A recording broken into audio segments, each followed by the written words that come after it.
A lot of times it's that getting started part, eh? Like I'm sure there's so many people out there and they'll go, I don't want to do it. I'm tired. I'm sore. I'm this and that. And we did it a few times in our training where we'd be off our feet and the coach could see it, mainly with Noel, not with Dick. And he'd go, look, boys, I see you struggling. Don't do an hour today. Just do 45 minutes for me. And you'll be like, yes, you beauty. And so sometimes it's better to do something than nothing. And if you're set up to do something, and you're just like, you know what, I just cannot be doing it. A lot of times it's just that point of getting it started, or just slightly changing what you're meant to be doing, and then just going about it. Because ultimately, I'll tell you, this is a secret for anyone. Okay, if you miss something, you can never make it up.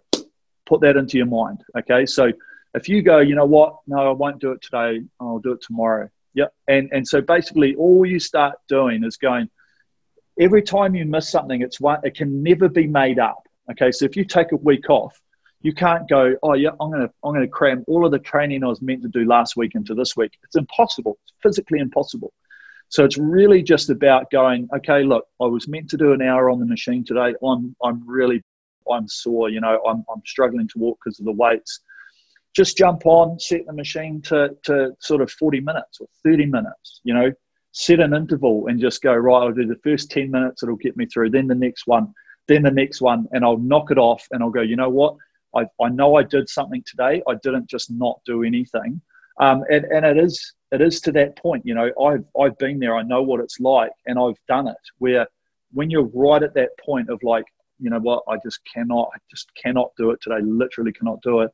Just jump on, start, and then go, you know what, just set the machine and just go, okay, I'm going to do it. Even if the first one's horrendous, then just make the second one better, the third one better. And that's why everything I try and do on the machine is related to I think, how everybody actually feels. We're not high performance. High performance, you've got to do it, and if you're trying to be an Olympic champion, there is no second guessing. You just got to do it, because if you don't, your opposition it's one down, you're not going to get.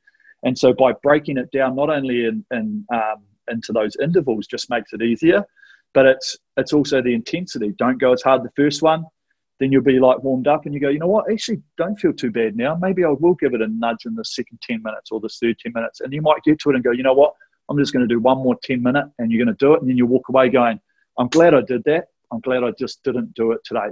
I'm glad I just didn't not do it. And we've all been there. And I'll tell you, it's just about getting started.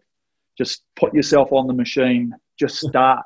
And that's the hardest part, because you procrastinate. You go, oh, but I haven't got my AirPods in. I haven't got my music going.